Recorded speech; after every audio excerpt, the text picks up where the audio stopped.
नमस्कार साथियों, मैं Devendra Singh, community expert, DNA nursing coaching Jaipur.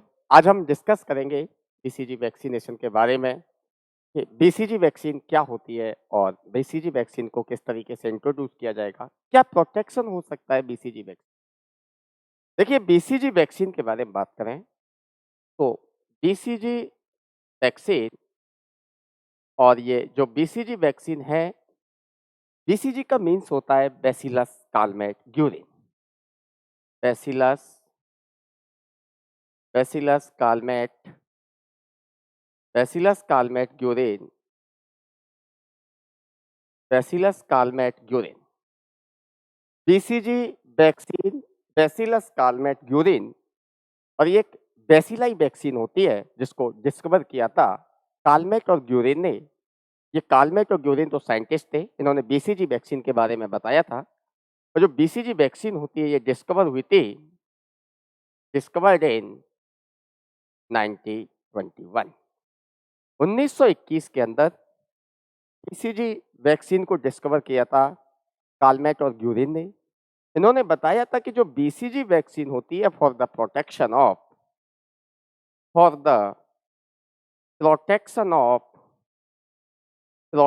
Of TB, यानी ट्यूबरकुलोसिस, जो पल्मोनरी टीबी हो या पल्मोनरी टीबी के अलावा हम बात करें एक्स्ट्रा पल्मोनरी टीबी, और एक्स्ट्रा पल्मोनरी टीबी लंग्स के अलावा टीबी की डिजीज कहाँ कहाँ हो सकती है।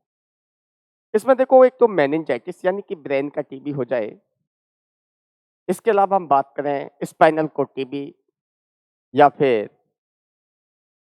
फैलोपियन ट्यूब टीबी, इसके अलावा इंटेस्टाइनल टीबी। इन टीबी का प्रिवेंशन करने के लिए जो वैक्सीन यूज की जाती है वो वैक्सीन होती है बीसीजी वैक्सीन। अब हम कहें कि बीसीजी वैक्सीन ये एक लाइव एटेन्यूएटेड वैक्सीन होती है। BCG vaccine live attenuated vaccine, BCG vaccine एक लाइव एटेन्यूएटेड होगी।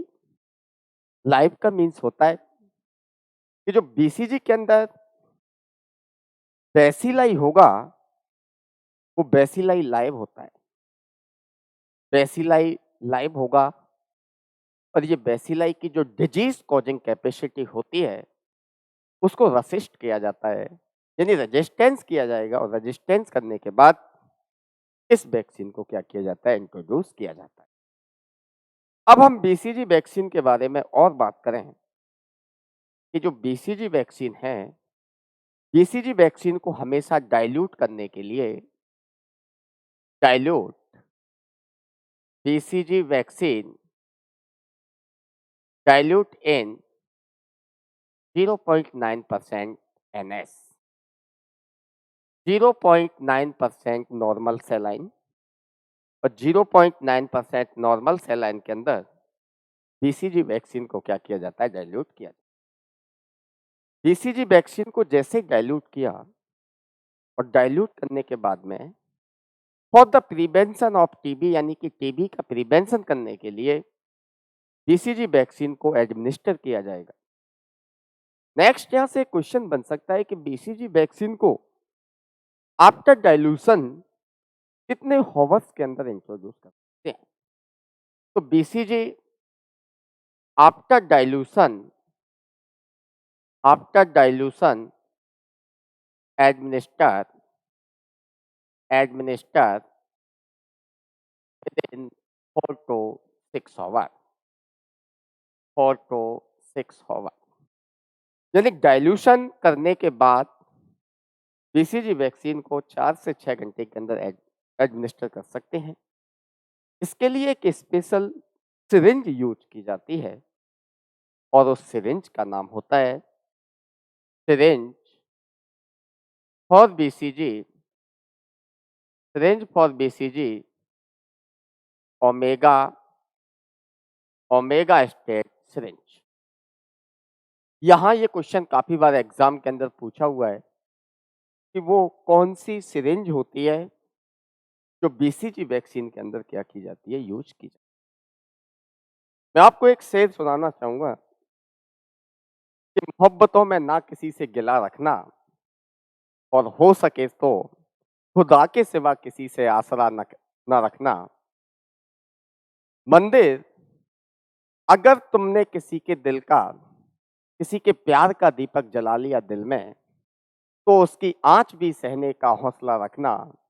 मंदिर, वो जिसके नाम से दिल झूम जाता था, अब उसकी याद भी आए तो दम निकलता है। और हमारी जेब के ये आंसू किसी को नजर नहीं आते, क्योंकि हमारी जेब से कागज भी नम निकलता है। तो देखिए, बीसीजी वैक्सीन, और इस बीसीजी वैक्सीन के लिए जो सिरिंज यूज की जाती है, ओमेगा स्टेट सिरिंज 0.1 ml की सिरिंज होती है। इसके अंदर बीसीजी वैक्सीन को आफ्टर डाइल्यूशन, इट मीन्स हम कह सकते हैं कि बीसीजी वैक्सीन लिपोलाइज्ड फॉर्म वैक्सीन होती है। लिपोलाइज्ड फॉर्म वैक्सीन यानी डाइल्यूशन फॉर्म के अंदर ये वैक्सीन प्रेजेंट होती है। डाइल्यूशन, ऐसी वैक्सीन जो डाइल्यूशन फॉर्म के अंदर होगी, उस वैक्सीन को डाइल्यूट किया जाता है पहले एडमिनिस्टर करने से पहले, और बीसीजी को हमेशा 0.9% एनएस के अंदर क्या किया जाता है, डाइल्यूट किया जाता है। इसके अलावा हम बात करें कि बीसीजी वैक्सीन को प्रेफरेंस साइट, वो कौन सी साइट होती है जहां पर बीसीजी वैक्सीन को क्या किया जाता है, एडमिनिस्टर किया जाता है। बीसीजी को हमेशा left left upper arm left upper arm near by deltoid, या फिर हम कह सकते हैं कि डेल्टोइड मसल्स होती है उसके ऊपर। और बीसीजी का जो रूट होता है, बीसीजी वैक्सीन का रूट होगा वो इंट्राडर्मली, यानी हम कह सकते हैं कि इंट्राडर्मली 15 डिग्री एंगल पर बीसीजी वैक्सीन को क्या किया जाता है, एडमिनिस्टर किया जाता है for the prevention of TB. यानी टीबी को प्रिवेंट करने के लिए बीसीजी वैक्सीन एडमिनिस्टर करना होगा, और इंट्राडर्मली इसको क्या किया जाता है, एडमिनिस्टर किया जाता है। इन इंडिया जनरली वैक्सीन को स्टोरेज टेम्परेचर जो बीसीजी का होता है, स्टोरेज टेम्परेचर 2 से 8 डिग्री सेंटीग्रेड। यह एग्जाम का सीधा क्वेश्चन है बच्चों, यानी 2 से 8 डिग्री सेंटीग्रेड पर बीसीजी वैक्सीन को क्या किया जाता है, स्टोर किया जाता है। यानी कि health care system of India, जहां पर ब्लॉक लेवल से, जहां पर सीएससी होगी, इसके अलावा पीएससी और एक सब सेंटर जिसको lower centre health and wellness centre के नाम से जाना जाए, वहां तक का एक कोल्ड चेन मेंटेन करने के लिए बीसीजी वैक्सीन को जो स्टोरेज टेम्परेचर होगा वो 2 से 8 डिग्री का होता है, सेंटीग्रेड होता है। बीसीजी वैक्सीन जो प्रिवेंशन करती है, प्रिवेंशन करने के लिए बीसीजी का use for prevention of disease, prevention prevention primary prevention की बात करें, प्राइमरी प्रिवेंशन और बीसीजी के द्वारा प्राइमरी प्रिवेंशन किया जाता है वो extra pulmonary TB, extra pulmonary TB, extra pulmonary TB, extra pulmonary TB का जो प्रिवेंशन किया जाएगा बीसीजी वैक्सीनेशन के द्वारा। यानी एक्स्ट्रा पल्मोनरी टीबी के अंदर आउट ऑफ द लंग्स के अलावा भी बॉडी के अंदर काफी ऐसी जगह हैं जहां पर माइकोबैक्टीरियम ट्यूबरकुलोसिस टीबी कॉज करता है। उसके अंदर ब्रेन टीबी ब्रेन टीबी जिसको ट्यूबरकुलर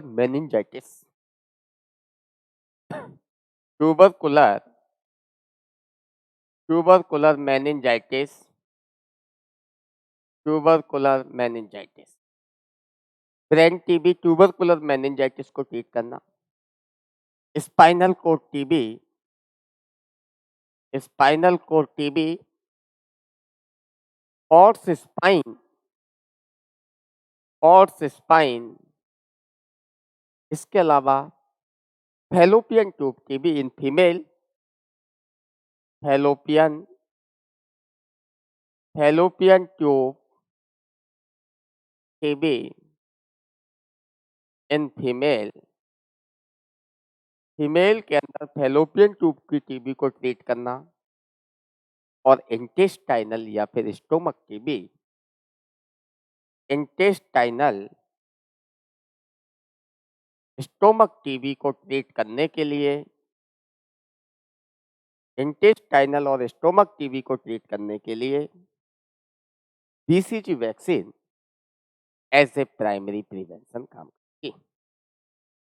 प्राइमरी प्रिवेंशन के अलावा हम बात करें एक्स्ट्रा पल्मोनरी टीबी के अलावा pulmonary TB, pulmonary TB, pulmonary TB 30% cure की जाती है बीसीजी वैक्सीनेशन, और एक्स्ट्रा पल्मोनरी टीबी 70%। यानी एक्स्ट्रा पल्मोनरी टीबी के द्वारा बीसीजी वैक्सीन दिया तो 70% क्या रहते हैं ट्रीटमेंट के चांस रहते हैं। सेकंड हम बात करें, ये जो प्रिवेंशन था, ये प्रिवेंशन प्राइमरी प्रिवेंशन होता था। अब सेकेंडरी प्रिवेंशन टीबी का, कि टीबी को किस तरीके से सेकेंडरी प्रिवेंशन के लिए यूज करना होगा। यानी हम कह सकते हैं कि secondary TB, secondary prevention, secondary prevention, secondary prevention for TB, secondary prevention for TB, जिसके अंदर leprosy,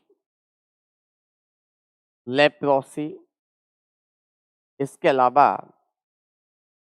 carcinoma of, carcinoma of urinary bladder, carcinoma of urinary bladder, यानी यूरिनरी ब्लैडर का कार्सिनोमा, और लेप्रोसी माइकोबैक्टीरियम लेप्राई के द्वारा जो leprosy cause होता है, इसको भी ट्रीट करने के लिए बीसीजी वैक्सीन क्या की जाती है यूज।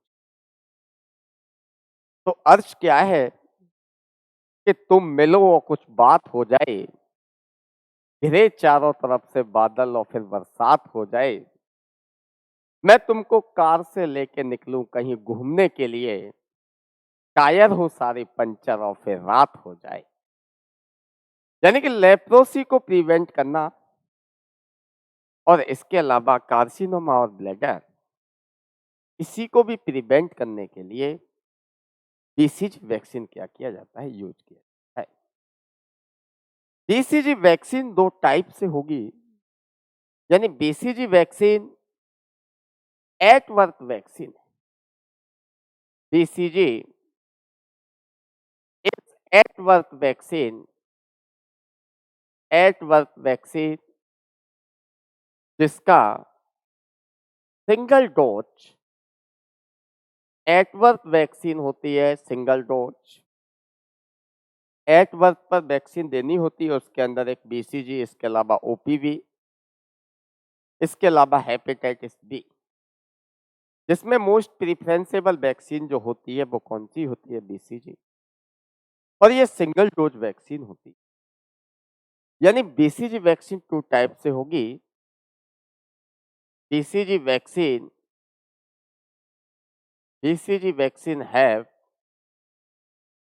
टू टाइप,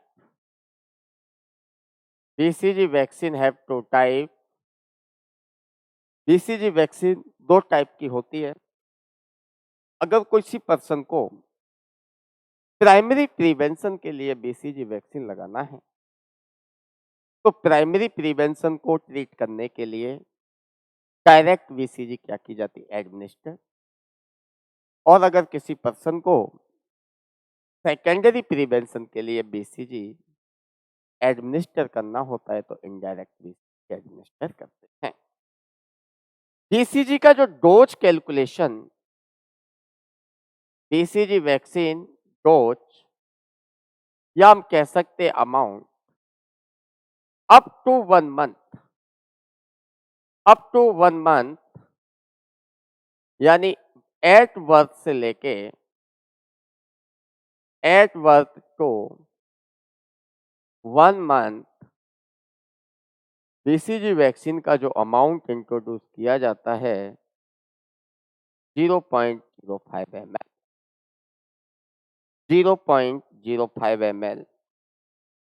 और इसके अलावा after 1 month, after 1 month to 1 year, 1 महीने के बाद से लेके 1 साल तक बीसीजी वैक्सीन को एडमिनिस्टर करने का अमाउंट होता है वो होता है 0.1 ml। क्योंकि देखिए टाइम के अकॉर्डिंग अगर वैक्सीन नहीं बनती है या नहीं मिलती है किसी न्यूबॉर्न बेबी को, तो उस न्यूबॉर्न बेबी के अंदर इम्यूनिटी पावर क्या नहीं हो पाता है, बूस्ट नहीं हो पाता है। और जैसे ही इम्यूनिटी पावर क्या हुआ बूस्ट, तो वैक्सीन का इफेक्टिवनेस होता है। और जो वैक्सीन का इफेक्टिवनेस आया था, उस वैक्सीन का इफेक्टिवनेस के लिए जिस तरीके से यानी बीसीजी वैक्सीन दो टाइप से होगी, बीसीजी वैक्सीन दो टाइप से होती है, जिसमें हम बात करें एक direct BCG vaccine, BCG vaccine have two type, have two type, BCG vaccine दो टाइप से होगी। इसमें सबसे first one direct BCG, direct BCG. Second one जो होती है इनडायरेक्ट बीसीजी।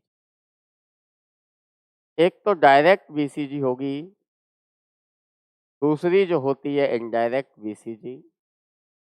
यानी डियर, डायरेक्ट बीसीजी को लगाने के लिए with in 1 year, after birth से लेके 1 साल तक का जो बेबी होगा उसके अंदर डायरेक्ट बीसीजी वैक्सीन एडमिनिस्टर की जाती है for the purpose of primary prevention. क्योंकि 1 साल के बच्चे के अंदर आप समझ सकते हैं कि टीबी का डिजीज प्रोग्रेसिव नहीं कर सकता, और स्क्रीनिंग टेस्ट के लिए टीबी को स्क्रीनिंग करने के लिए मॉन्टेक्स टेस्ट यानी अर्ली डायग्नोसिस, तो विदाउट डायग्नोसिस के एट बर्थ से लेके 1 ईयर तक अगर बीसीजी वैक्सीन दिया तो उसको डायरेक्ट बीसीजी देंगे। यानी for the primary prevention, for the primary prevention, for the primary prevention, primary prevention करना है तो डायरेक्ट बीसीजी एडमिनिस्टर करना होगा। और ये प्राइमरी प्रिवेंशन है up to 1 year, direct BCG given up to 1 year. 1 साल तक हम बीसीजी वैक्सीन को क्या कर सकते हैं, एडमिनिस्टर कर सकते हैं। Primary prevention without any diagnosis, यानी without Mantoux test, Mantoux test, Mantoux test को परफॉर्म करने की जरूरत नहीं होती है इसके अंदर। और अगर सेकेंडरी पर देखना हो, सेकेंडरी प्रिवेंशन, तो उसके लिए कौन सी वैक्सीन एडमिनिस्टर की जाएगी, indirect BCG. My dear, indirect BCG होगी वो for the purpose of secondary prevention, secondary prevention, for the purpose of secondary prevention, secondary prevention के लिए indirect बीसीजी। जैसे हम कह रहे थे अभी एग्जाम्पल लेप्रोसी को ट्रीट करना है। इसके अलावा carcinoma of urinary bladder, carcinoma of carcinoma of urinary bladder, carcinoma of urinary bladder. Indirect BCG, leprosy और carcinoma of urinary bladder 1 year after, यानी 1 साल के बाद में, तो इसका सेकेंडरी प्रिवेंशन होगा। और इसके अंदर ये तभी एडमिनिस्टर की जाती है, पहले उस पेशेंट का कौन सा टेस्ट करना होता है, कॉन्टेक्ट टेस्ट, यानी स्क्रीनिंग टेस्ट कंफर्म करना होगा कि कहीं उस पेशेंट को टीबी तो नहीं है। और अगर ऐसी कंडीशन में उस पर्सन को टीबी की कंडीशन है या टीबी उसके अंदर प्रेजेंट है, तो हम भी बाहर से क्या एडमिनिस्टर करा रहे हैं, बैक्टीरिया, बेसिलस, बेसिलाई। और ये बॉडी के अंदर बेसिलाई जब एडमिनिस्टर होता है तो एंटीजन एंटीबॉडी रिएक्शन होंगी। उस रिएक्शन के आधार पर ये डिजीज क्या हो सकती है, हाई प्रोग्रेसिव कंडीशन में जा सकती है। तो विद मॉन्टेक्स टेस्ट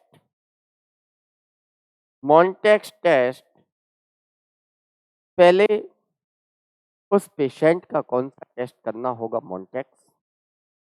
और जैसे ही मॉन्टेक्स टेस्ट क्लियर कर लिया, उसके बाद में सेकेंडरी प्रिवेंशन के लिए बीसीजी वैक्सीन दे सकते।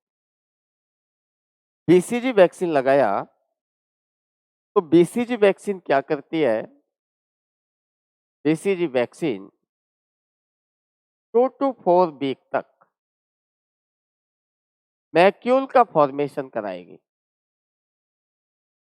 वैक्सीन लगाने के बाद 2 से 4 वीक का जो टाइम होता है, उसके अंदर मैक्यूल का क्या होता है, फॉर्मेशन। और उस वही मैक्यूल जो होगा वो 4 से 6 वीक के अंदर पेप्यूल के अंदर क्या हो जाता है, कन्वर्ट हो जाता है, जिस साइट पर बीसीजी वैक्सीन लगाया था। यानी 4 to 6 week, 4 to 6 week papule formation, papule formation 6 week के बाद इन्फ्लामेटरी रिएक्शन होती है, क्योंकि एंटीजन एंटीबॉडी बाहर से हमने एडमिनिस्टर क्या किया था, एंटीजन, और बॉडी के अंदर क्या प्रेजेंट थी, एंटीबॉडी। तो यहाँ पर इन्फ्लामेटरी रिएक्शन होंगी। और 6 वीक से लेके 12 वीक, यानी अप्रोक्सीमेट 10 से लेके 12 वीक तक अल्सर का फॉर्मेशन होता है। 10 to 12 week after given of BCG, ulcer formation. और जैसे ही अल्सर का फॉर्मेशन हो गया, स्लोली ये अल्सर क्या होता है, हील होता है। और हील होने के बाद में एक स्कार डेवलप हो जाता है। और ये बॉडी का लेफ्ट अपर आर्म ऐसा स्कार होता है जिसको परमानेंट स्कार बोलते हैं। तो एग्जाम का ये क्वेश्चन है कि वो कौन सी वैक्सीन होती है जो परमानेंट स्कार देती है। पॉलिटिकल व्यू से देखा जाए कि चवन्नी के निशान जैसा आकार देने वाली कौन सी वैक्सीन है, वो भी बीसीजी वैक्सीन हो। यानी अल्सर के बाद में परमानेंट स्कार, परमानेंट स्कार। और ये जो परमानेंट स्कार का फॉर्मेशन होगा, परमानेंट स्कार का फॉर्मेशन, यानी हम कह सकते हैं कि जैसे ही परमानेंट स्कार का फॉर्मेशन हुआ, अब वो परमानेंट स्कार 2 मंथ के टाइम पर प्रेजेंट होता है। और 2 मंथ से लेके जब बीएचयू के अंदर बनारस हिंदू यूनिवर्सिटी एग्जाम हुआ था, बनारस के अंदर बीएचयू, उसमें पूछा हुआ क्वेश्चन है कि परमानेंट स्कार कितने मंथ पर बीसीजी वैक्सीन बनाती है। तो आपको सही आंसर करना होगा कि परमानेंट स्कार बनाती है वो कितने मंथ पर, 2 मंथ। अब हम बात करें कि बीसीजी वैक्सीन का side effect side effect, BCG vaccine का क्या साइड इफेक्ट होता है? तो बीसीजी वैक्सीन क्या करती है कि इसके अंदर जो बैसिलाई है, यानी माइकोबैक्टीरियम ट्यूबरकुलाई, जो बैसिलाई है वो एंटर होता है वाया इंट्राडर्मल रूट, और ये लंग्स के अंदर जाके लंग्स की पेरेन्काइमा को डैमेज कर देता है। और जैसे ही लंग्स की पेरेन्काइमा डैमेज होगी तो वहां पर उस पेशेंट के अंदर, उस बच्चे के अंदर, उस न्यूबॉर्न बेबी के अंदर डिजीज देखने को मिलती है, वो मोर चांस हो जाते हैं निमोनिया। तो ये भी एग्जाम का क्वेश्चन है कि निमोनिया कौन सी वैक्सीन के द्वारा होता है? बीसीजी के द्वारा निमोनिया। इसके अलावा इरिटेशन, न्यूबॉर्न बेबी इरिटेबल, या फिर इरिटेशन होगा, इरिटेशन, फीवर, इन्फ्लामेटरी प्रोसेस का साइन होता है, बॉडी का टेम्परेचर बढ़ेगा तो फीवर की इसके अंदर क्या होता है, प्रेजेंट होता है। इसके अलावा हम बात करें recess formation, recess formation, recess का क्या हो सकता है, फॉर्मेशन हो सकता है। एक्सेसिव क्राई, तो न्यूबॉर्न बेबी है वो एक्सेसिव क्या करता है, क्राई करता है। और ये जो साइड इफेक्ट है मोस्टली आफ्टर डाइल्यूशन, 4 hour के बाद में, अगर लेट टाइम के अंदर 6 hour 7 hour पर डाइल्यूट करने के बाद अगर इस वैक्सीन को एडमिनिस्टर किया जाता है तो ये क्या करती है, साइड इफेक्ट कॉज करती है। BCG vaccine for the prevention up to, BCG vaccine for prevention of TB, for prevention of TB, prevention of TB up to 15 year, up to 15 year, यानी बीसीजी वैक्सीन टीबी को prevent करती है, वो कितने साल तक करेगी, 15 साल तक। 15 से लेके 20 साल भी हम बोल सकते हैं, 15 ईयर 20 ईयर तक क्या किया जाता है, बीसीजी वैक्सीन टीबी को प्रिवेंट करेगा। क्लोज्ड वाइल पॉलिसी वैक्सीन होती है, यानी अगर इसको एक बार ओपन कर लिया जाए तो उसको यूज किया जाना चाहिए और रिपीटेड यूज नहीं कर सकते। तो ये closed while vaccine, closed while policy vaccine, closed while policy vaccine होती है, क्लोज्ड वाइल पॉलिसी वैक्सीन। अर्ज क्या है कि मिला वक्त तो तेरी जुल्फें सुलझाऊंगा, अभी खुद उलझा हूं वक्त को सुलझाने में, और वक्त ही कितना लगता है जुल्फें सुलझाने में, मगर जिंदगी गुजर जाती है वक्त को सुलझाने। तो डियर फ्रेंड, मैंने आपको बीसीजी वैक्सीनेशन के बारे में बताया। अपकमिंग एग्जाम नॉर्सेट 2022 जो 11 सितंबर के अंदर होगा, Rajasthan CHO, UP CHO, Bihar CHO, MP CHO, GMCH Chandigarh, ESIC, RRB और डीएसएसबी के अंदर काफी क्वेश्चंस हैं वो कम्युनिटी से आते हैं, और कम्युनिटी के अंदर स्पेशली बात करें तो बीसीजी वैक्सीनेशन का क्वेश्चन हमेशा हर एग्जाम के अंदर देखने को मिलता है। मैंने आपको बीसीजी वैक्सीनेशन के बारे में बताया, और अगर आपको अच्छा लगा है तो प्लीज चैनल को सब्सक्राइब करना है, लाइक करना है और बेल आइकन का बटन दबाना। थैंक यू, फिर मिलते हैं।